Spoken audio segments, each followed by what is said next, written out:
La pluie tombait à verse, trempant le trottoir et laissant tous ceux qui avaient le malheur de se retrouver sans abri.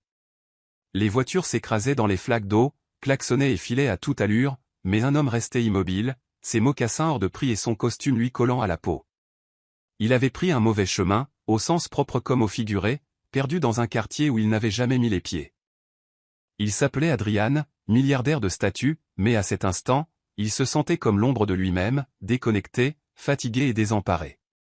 Tandis qu'il marchait sans but, cherchant un taxi ou même un abri, un doux son flotta sous la pluie, délicat, pur et étrangement réconfortant. Il suivit la mélodie jusqu'à un coin de rue faiblement éclairé où une jeune fille, trempée et tremblante, était assise, une guitare usée sur les genoux. Elle jouait les yeux fermés, absorbée par sa musique, inconsciente de la présence du riche inconnu qui se tenait là, hypnotisé par sa musique. Elle s'appelait Alra, et elle ignorait que cette nuit pluvieuse allait tout changer. Adrian se tenait là, le cœur battant comme il ne l'avait pas ressenti depuis des années. Quelque chose dans sa façon de jouer, ses doigts dansant sur les cordes, et sa silhouette trempée luttant contre le froid avec sa seule chaleur, le toucha et le fit bouger. Ce fut le coup de foudre, certes, mais plus que cela, c'était comme retrouver un morceau manquant de son âme. Il ne parla pas. Il resta là, à écouter, laissant le son envelopper la tempête qui l'habitait. Lorsqu'Alra ouvrit enfin les yeux, ses doigts continuant à gratter doucement, elle fut surprise de le voir là. Un homme bien trop bien habillé pour ces rues, avec des yeux qui contenaient eux aussi des tempêtes. Elle faillit s'arrêter de jouer, mais quelque chose dans son expression, une vulnérabilité brute, la poussa à poursuivre, plus doucement. Elle ne savait pas qui il était, mais il y avait quelque chose d'étrangement familier dans son regard, comme quelqu'un qui avait désespérément besoin de musique plus que d'argent. Adrian ne trouvait pas ses mots. Il fouilla dans sa poche et en sortit son mouchoir, le lui tendant avec un sourire tremblant. « Tu as froid » dit-il finalement, la voix rauque à cause de la pluie. Alra hésita avant de l'accepter, se tamponnant les joues tout en gardant ses distances. Les étrangers étaient rarement gentils sans attendre quelque chose en retour, et elle apprendrait à se méfier. Pourtant, quelque chose chez lui ne lui donnait pas l'impression d'être menaçant, mais simplement perdu. Ils restèrent là pendant ce qui leur sembla des minutes, voire des heures, tandis que la tempête commençait à s'apaiser. Adrian lui demanda si elle avait un endroit où aller, et elle secoua la tête. Il ne lui offrit pas d'argent, et elle n'en demanda pas. À la place, il lui proposa une tasse de thé chaud au stand de restauration du coin. Alra hésita de nouveau, mais le froid la rongeait jusqu'aux os, et ses yeux ne trahissaient aucun danger, seulement la curiosité et la douleur. Elle le suivit donc. Le petit stand de nourriture offrait un abri fragile, mais le thé était chaud, ce qui l'aida. Alra était assise à côté d'Adrian, sa guitare posée délicatement sur ses genoux, tel un précieux trésor. « Tu joues toujours ici » demanda-t-il en soufflant doucement sur son verre. Elle acquiesça et sirota lentement. « C'est là que se trouvent les gens. Certains s'arrêtent. D'autres écoutent. La plupart ne le font pas. » Il n'y avait aucune amertume dans sa voix, juste la simple vérité. Adrian l'observait attentivement, non pas comme un homme qui voulait la posséder ou la réparer, mais comme quelqu'un qui avait trouvé quelque chose de sacré. Elle ne ressemblait à personne de ce qu'il connaissait. Les femmes présentes à ces fêtes portaient des diamants et véhiculaient des ragots. Alra portait des gouttes de pluie et véhiculait des chansons. « Tu as du talent » dit-il.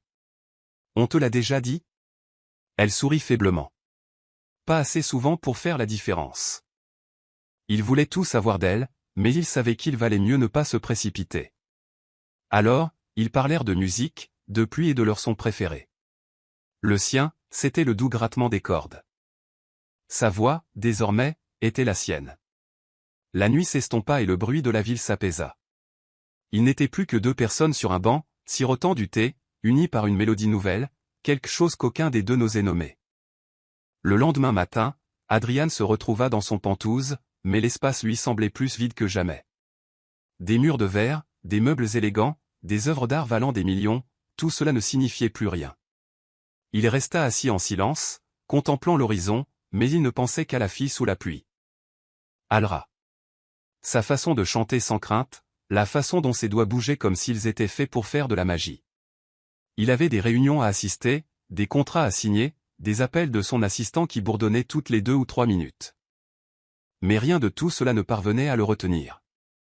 Il esquiva ses rendez-vous, laissa tomber son téléphone et retourna au coin de la rue où il l'avait trouvée. Elle n'était plus là. Le silence de son absence était plus fort que n'importe quelle tempête. Jour après jour, il revenait, espérant l'apercevoir. Il laissa même un mot au vendeur de thé, la décrivant et lui demandant de le transmettre si jamais elle revenait.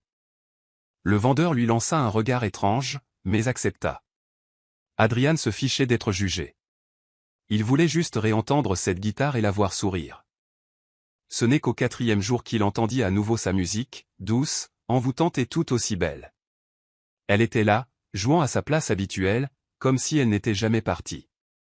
Son cœur bondit et il s'approcha lentement, craignant qu'elle ne disparaisse à nouveau comme un rêve. Alra leva les yeux au milieu de la chanson et sourit, comme si elle l'attendait depuis le début. « Tu es revenu » dit-elle simplement. « Toi aussi » répondit-il. Ils échangèrent un rire discret, et quelque chose s'installa entre eux. Plus qu'une simple attirance, quelque chose de plus profond, de tacite. Il lui offrit une autre tasse de thé, et cette fois, elle accepta sans hésiter. Ils s'assirent à nouveau ensemble, discutant comme de vieux amis qui se connaissaient depuis toujours. Cette fois, il apporta un parapluie et, quand la bruine commença, il le tint au-dessus d'elle pendant qu'elle jouait.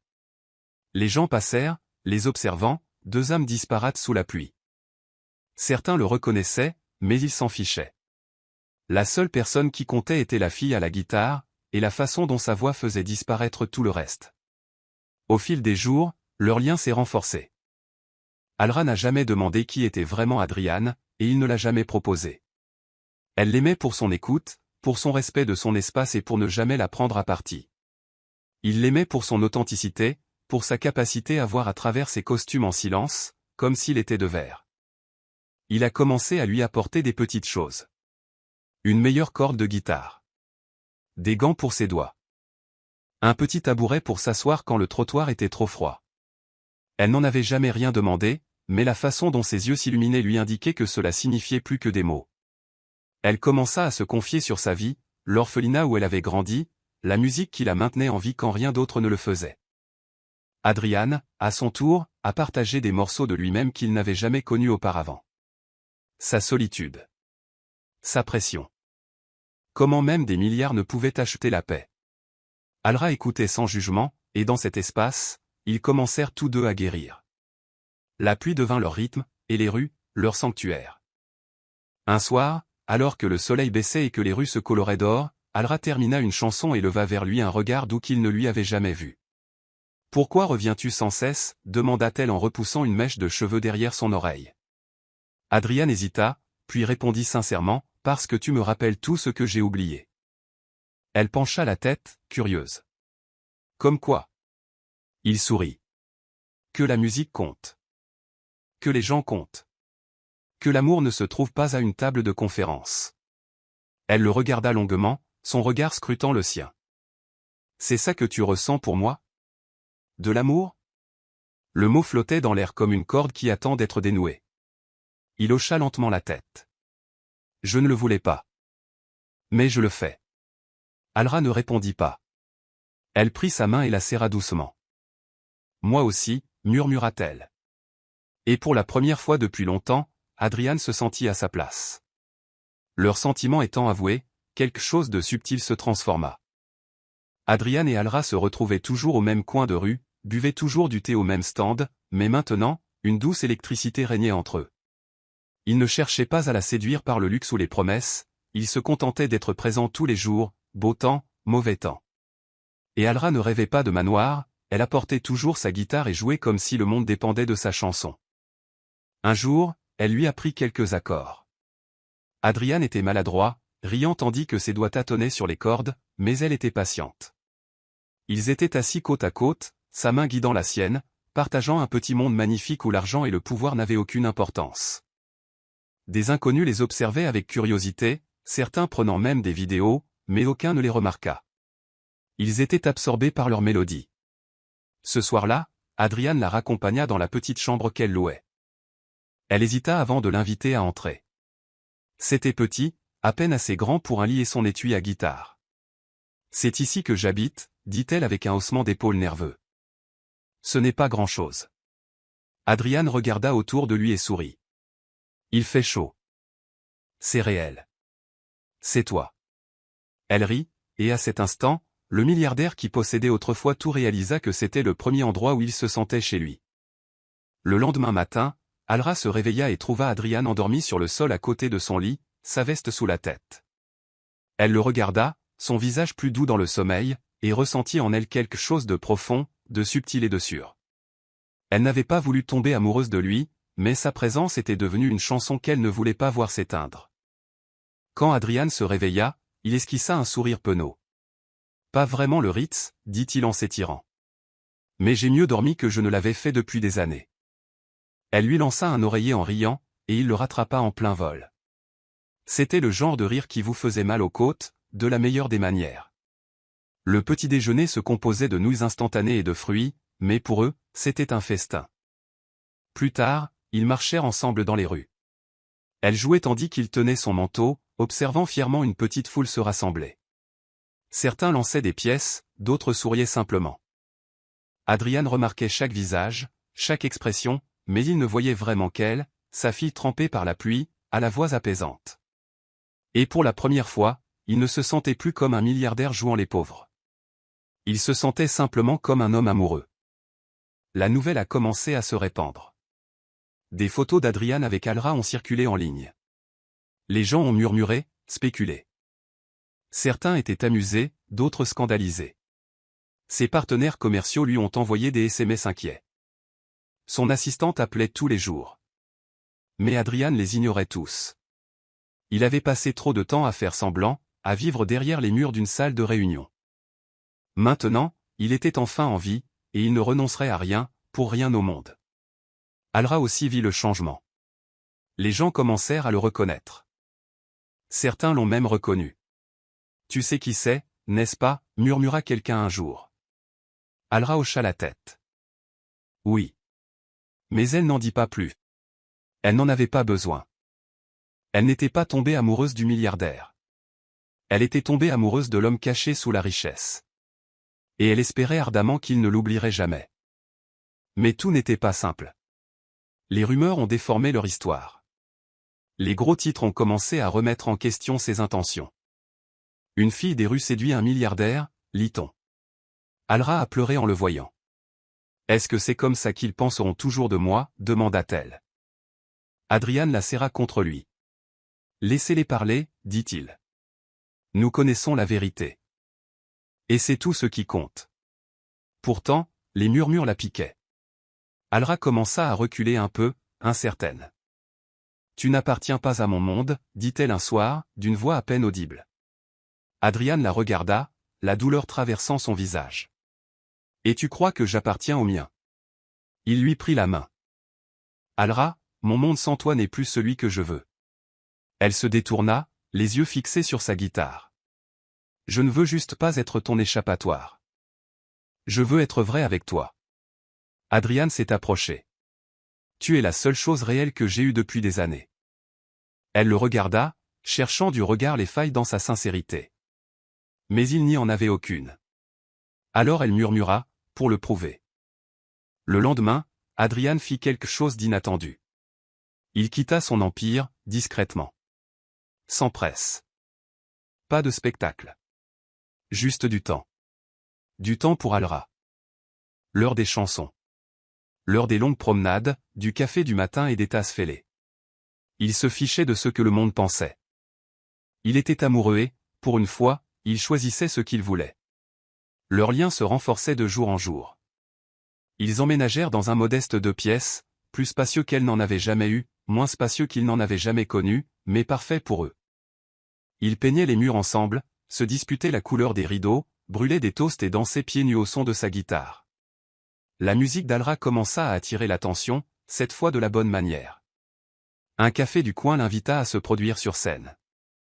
Ce n'était pas une salle de concert, mais une scène, et elle l'a prise. Adrian était assis au premier rang, applaudissant plus fort que quiconque, acclamant comme un homme sans vergogne. Sa chanson parlait de pluie, d'amour trouvé sur les trottoirs, de milliardaires à sauver. Et quand elle eut fini son numéro, elle le regarda droit dans les yeux. « Cette dernière chanson était pour toi, dit-elle au micro. » Le café éclata d'applaudissements, mais Adrian ne bougea pas. Il la fixait, les yeux émerveillés. Elle l'avait sauvée. Et maintenant, elle illuminait le monde, un accord après l'autre. Mais même l'amour, lorsqu'il est sincère, est mis à l'épreuve.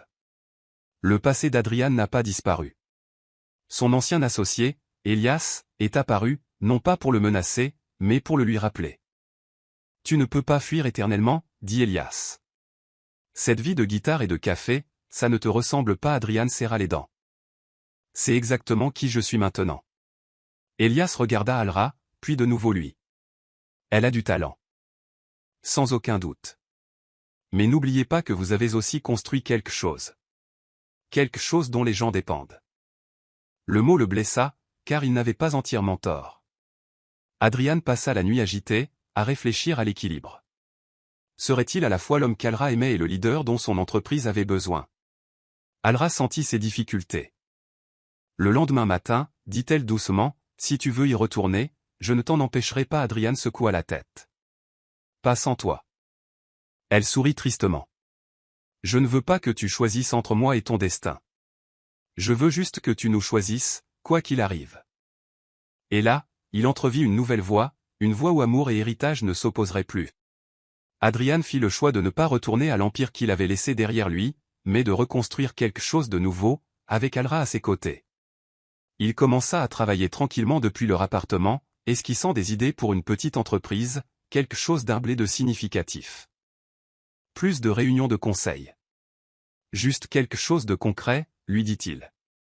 Il impliquait Alra dans tout, brainstorming autour de crêpes, croquis de logos sur des serviettes, séances de planification nocturne. Elle hésita au début, mais il insista. Tu es mon partenaire dans tout ça.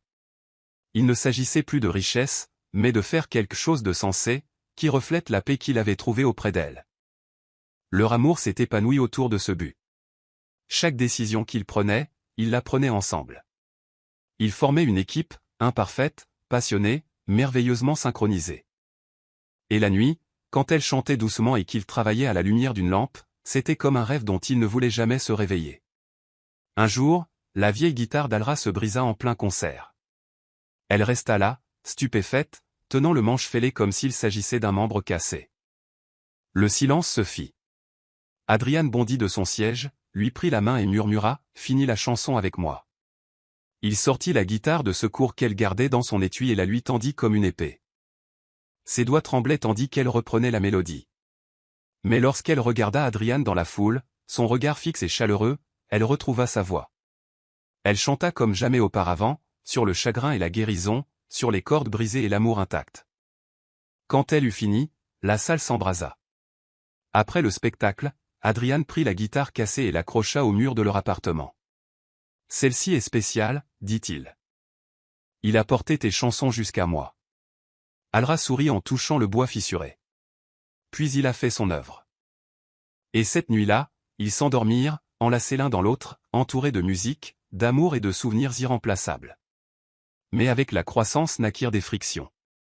Alra commença à recevoir des offres de producteurs et de studios qu'il avait entendus sur scène. « Tu as la voix d'une génération », a dit l'un d'eux. Un autre voulait l'emmener dans une ville connue pour sa musique. « Tu peux être plus grande que ce circuit de café », ont-ils insisté. Adrian essaya de le soutenir, mais une peur sourde s'installa en lui. La célébrité la changerait-elle? Le monde l'emporterait-il comme il l'avait emporté autrefois? Alra remarqua son malaise.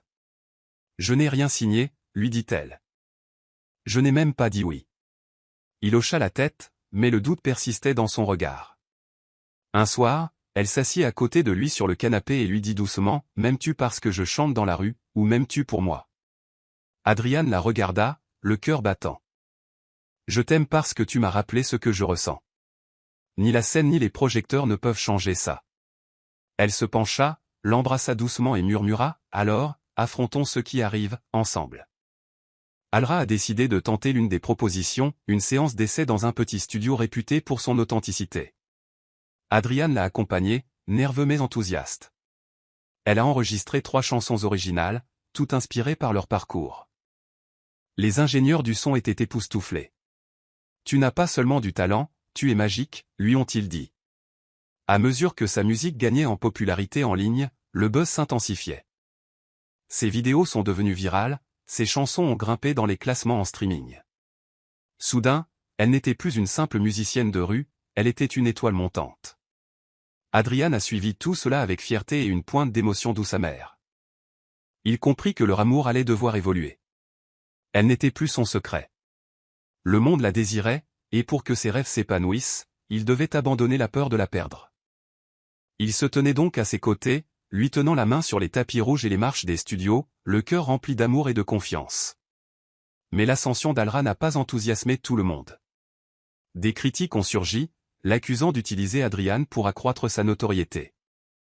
Une fille des rues devient pop-star grâce au soutien d'un milliardaire, titrait un journal. Elle a pleuré doucement la première fois qu'elle l'a vu. « Je n'ai jamais voulu qu'on pense que je t'ai exploité », a-t-elle dit en essuyant ses larmes. Adrian l'a pris dans ses bras. « Laissez-les dire ce qu'ils veulent. Nous connaissons la vérité. » Mais malgré tout, les mots étaient profondément blessants. La lumière des projecteurs était cruelle, et Alra se débattait avec cette double vie, un pied dans la simplicité de leur amour et l'autre dans le chaos de l'industrie musicale. Elle se remit à écrire des chansons, brutes, émouvantes, vraies. L'une d'elles s'intitulait « The Rain Found US ». Lorsqu'elle l'interpréta en live, le public pleura avec elle. Ce fut sa chanson la plus populaire, et le monde commença à découvrir qui elle était vraiment, ni une chercheuse d'or, ni une Cendrillon, mais une femme avec sa propre histoire. Tandis que la carrière d'Alra prenait son envol, l'aventure discrète d'Adrian commençait à prendre de l'ampleur.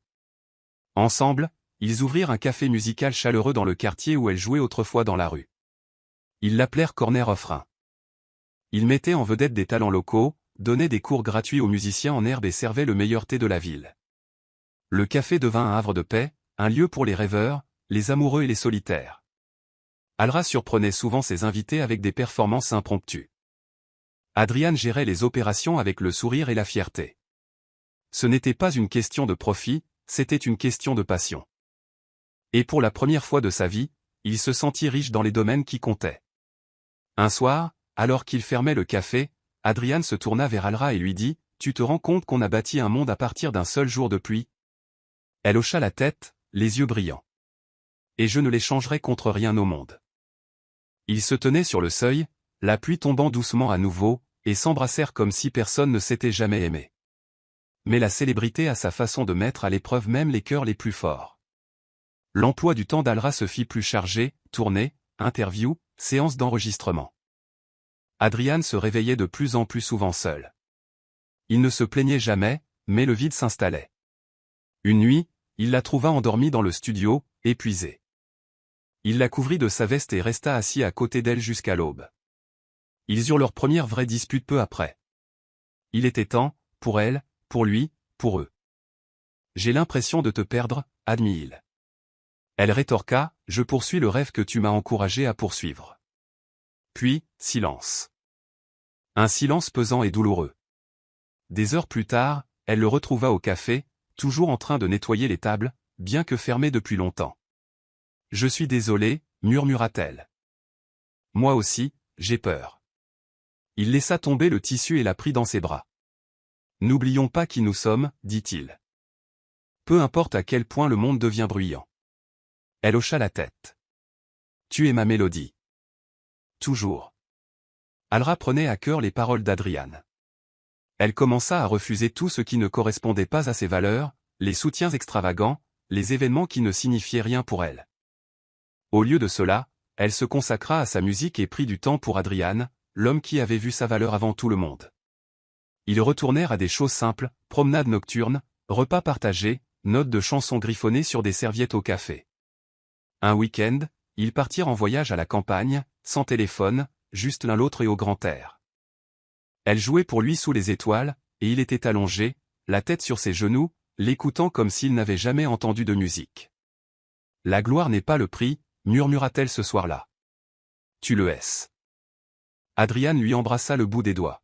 « Alors, nous avons déjà gagné. » Les étoiles scintillaient au-dessus d'eux, témoins silencieux d'une histoire d'amour qui avait défié les probabilités, les tempêtes et le bruit. De retour en ville, Alra reçut une invitation pour se produire lors d'un prestigieux événement musical. C'était la plus grande scène jamais vue. Elle hésita. C'est télévisé. Des millions de personnes vont regarder, a insisté son manager. Mais Alra ne pensait qu'au coin de rue tranquille où Adrian l'avait vue pour la première fois. Le soir de l'événement, Adrian l'aida à enfiler sa robe, d'un bleu profond comme le ciel trempé de pluie de ce jour fatidique. Peu importe où tu iras, je t'encouragerai au premier rang, dit-il. Elle lui serra la main. Ne lâche rien. Elle chantait comme si son âme brûlait. La foule était silencieuse, puis rugissait. Une fois son concert terminé, les caméras l'ont filmé se précipitant dans les bras d'Adrian en coulisses, encore tremblante de l'euphorie. « Tu es ma maison », murmura-t-elle. Et le monde entier regarda un milliardaire et une fille des rues prouver que l'amour n'était pas qu'un conte de fées, qu'il était réel. Le succès a amené des décisions importantes. Une maison de disques lui a proposé un contrat pour un album complet, mais avec des conditions. Il va falloir changer votre image. Un nouveau son. Une nouvelle image, ont-ils dit. Cela semblait anormal. Alra passait des nuits entières à se retourner dans son lit, se demandant si suivre son rêve signifiait se perdre. Adrian ne lui disait rien. Au lieu de cela, dit-il, si ça ne te ressemble pas, alors ça n'en vaut pas la peine. Elle le regarda, reconnaissante.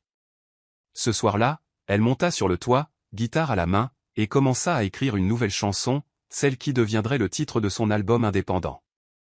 Elle a refusé le label. Elle et Adrian ont donc décidé de créer leur propre petit studio, axé sur l'authenticité. Je veux faire de la musique qui sonne comme des jours de pluie et des battements de cœur, a-t-elle déclaré. Adrian sourit. Et je veux t'aider à faire exactement ça. L'album est sorti discrètement, sans le bruit d'une grande maison de disques. Mais elle a eu un écho. Des chansons comme Streetlight Serenade, H.I.S. Jacket, My Shelter et Corner of Rhin ont touché le monde entier. Elle n'était pas une sensation. C'était une conteuse. Et c'est ce qui la rendait inoubliable. Les messages des fans affluaient. Des personnes de tous horizons la remerciaient de leur avoir donné du courage. De leur avoir rappelé que les rêves n'avaient pas besoin d'être bruyants pour devenir réalité. Elle a imprimé les lettres et les a collées sur le mur du fond du café. Chaque jour, Adrian lui en lisait quelques-uns à voix haute, tous deux riant, pleurant, imprégnés d'amour. « Regarde ce que tu as fait, disait-il. Alra souriait et répondait, « Non, regarde ce que nous avons fait. » Les mois passèrent en harmonie. Puis, un après-midi pluvieux, une jeune fille apparut au café avec une guitare bien trop grande pour sa petite taille. « Je veux chanter comme Alra, dit-elle, les yeux brillants. Adrian et Alra échangèrent un regard chargé de souvenirs et de sens. Ils lui offrirent une scène. Petite, en bois, près de la fenêtre. Et elle joua, fausse mais courageuse. Cela rappela à Alra elle-même. Après cela, elle s'accroupit et tendit un pendentif à la jeune fille. Quand j'ai commencé, tout ce que j'avais, c'était une chanson. Continuez à chanter. Ce petit moment est devenu un rituel. Chaque vendredi, de jeunes rêveurs venaient au café, chantant à tue-tête. Corner of Rhin est devenu plus qu'un simple commerce. C'est devenu un lieu sûr. Un havre de paix où la musique vivait et où l'amour respirait. Un soir, Adrian surprit Alra en lui offrant un pique-nique dans la ruelle même où il l'avait entendu chanter pour la première fois. La ruelle avait été nettoyée, des guirlandes lumineuses étaient accrochées au mur, et l'écho de ses premières chansons résonnait encore dans les briques. « Je pensais qu'on devrait boucler la boucle, dit-il. Elle regarda autour d'elle, émue. C'est là que tout a commencé. Il lui tendit une petite boîte en velours, la laissant sans voix. Et maintenant, je veux que tout recommence. Les larmes lui montèrent aux yeux lorsqu'il la demanda en mariage, là, sous le doux bourdonnement des lampadaires et des rires lointains. Elle dit oui avant même qu'il ait fini sa phrase. La pluie se mit à tomber, douce et chaude, comme la première fois. Et ils dansèrent, trempés et souriants, au son d'une musique que seuls pouvaient entendre. Leur mariage fut intime, célébré au café, avec des bougies, des guitares et un amour débordant d'énergie. Alra portait une simple robe en dentelle, et Adrian la regardait comme si elle était la seule lumière au monde. Elle s'est avancée vers l'autel au son d'une de ses chansons, Found in the Rhin. Leur vœu était spontané, cru et sincère. « Tu m'as rappelé qui j'étais, dit-il. Tu m'as appris qui je pouvais être, répondit-elle. Les invités, un mélange d'artistes, de voisins et d'amis, ont applaudi et pleuré de joie. Ils ont scellé l'événement par un baiser et une chanson, écrite ensemble. Ce n'était pas parfait, mais c'était authentique. Et c'est ce qui a fait tout. La vie de couple était un rythme qu'ils ont vite trouvé. Des matinées avec du café et des mélodies, des après-midi à gérer le café, des nuits passées à se blottir dans la chaleur et les rêves. La célébrité d'Alra s'est apaisée. Elle a sorti de la musique quand elle le voulait, comme elle le voulait. Adrian a trouvé la paix dans l'ordinaire. Il réparait des guitares, encadrait de jeunes musiciens et lisait de la poésie à la fenêtre. L'effervescence de son ancienne vie de milliardaire lui semblait une vie passée, un rêve qui ne lui convenait plus. Ça, ici, avec elle, c'était la réalité. Il parlait des enfants, non pas avec urgence, mais avec espoir. Un jour, disait Alra. Et Adrian hochait la tête, voyant déjà des petits pieds danser sur le sol du café, les rires remplaçant les accords, l'amour se multipliant. Mais la vie, comme toujours, n'était pas sans surprise. Un soir, Alra tomba dans un malaise pendant un spectacle. Adrian la rattrapa juste avant qu'elle ne trébuche. Inquiets, ils consultèrent le médecin. Quelques examens plus tard, ils apprirent la nouvelle, elle était enceinte. Des larmes. Des rires. Du silence. Oh. On va être parents, murmura-t-elle. La main d'Adrian tremblait en serrant la sienne. L'univers ne cesse de nous offrir des chansons, a-t-il dit. Celle-ci sera notre plus belle. La grossesse a changé les choses, par de petites et belles choses. Alra chantait des berceuses à son ventre. Adrian parlait au bébé tous les soirs, lui racontant comment il avait rencontré sa mère, comment tout avait commencé avec la pluie et la musique. Le café commençait à rayonner d'une énergie nouvelle. Les invités apportaient des cadeaux pour bébé. De jeunes musiciens composaient des chansons sur la vie naissante. Les murs vibraient de joie. Même les inconnus semblaient attirés par leur lumière, leur amour, leur histoire. Alra se remit à écrire, cette fois sur la maternité. Des chansons comme Heartbeat Harmony et Lullaby in the Rain étaient nées.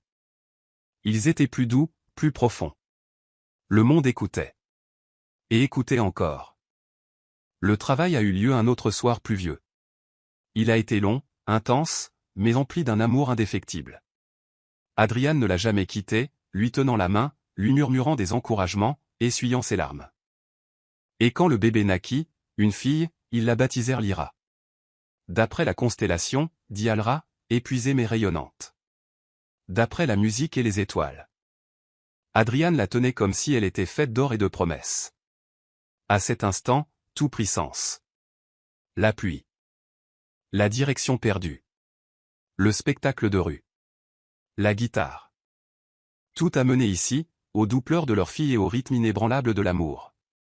Lyra grandissait avec la musique dans les veines. À 2 ans, elle fredonnait des harmonies. À 4 ans, elle pinçait déjà les cordes de sa guitare avec ses doigts potelés. Le café disposait désormais d'une minuscule scène pour ses 2 enfants, et les habitués la regardaient avec admiration. Alra se remit lentement à la musique, Lyra la rejoignant parfois sur scène. Adrian les observait toutes les deux, ému. Ses filles. Son monde entier. Il ne courait pas après la gloire. Il ne courait pas après l'héritage. Il vivait. Authentiquement. Joyeusement. Chaque note, chaque câlin, chaque après-midi pluvieux était leur richesse. Et ce fut suffisant. Pour le 10e anniversaire du café, la communauté leur a organisé une fête surprise. Un festival de musique, de rires et de souvenirs partagés. D'anciens visages sont revenus, des gens qui chantaient autrefois les mains tremblantes, désormais des interprètes confiants, suivant leur propre voix. Adrian a prononcé un discours. Simple. Sincère. Tout a commencé avec une chanson. Et maintenant, regardez-nous. Alra a ensuite chanté, Lyra à ses côtés, et personne dans la foule n'avait les yeux secs. Il ne s'agissait plus seulement de leur histoire. Il s'agissait de la façon dont ils ont inspiré les autres à croire en l'amour, aux secondes chances, aux débuts pluvieux qui mènent au soleil. Des années plus tard, quelqu'un a réalisé un documentaire sur eux. Trouvé sous la pluie, une histoire d'amour, de musique et de révolution silencieuse. Ce n'était pas Tapa accent grave l'œil. Mais cela a ému des millions de personnes. Adrian et Alra l'ont regardé ensemble un soir, Lyra endormie entre eux. Ils ont souri en regardant ces images embarrassantes de leur début. Le parapluie. La guitare fêlée. La scène dans la ruelle. Je ne changerai rien, dit Alra. Adrian l'embrassa sur la tempe. Moi non plus. La pluie n'était jamais la fin. Ce fut le début de tout. Et ainsi, leur histoire continua, non pas avec les gros titres ou les récompenses, mais avec des baisers matinaux, des chansons partagées et des rires qui résonnaient dans le café. Ils apprirent à Lyra à aimer profondément, à chanter fort et à croire intensément. Et quand elle leur demandait comment vous vous étiez rencontrés, ils souriaient et répondaient qu'il pleuvait. Et puis, il y avait de la musique. Parce que parfois, l'amour n'arrive pas avec le tonnerre. Parfois, il arrive sur la pointe des pieds avec une mélodie sous un ciel gris et change votre vie pour toujours.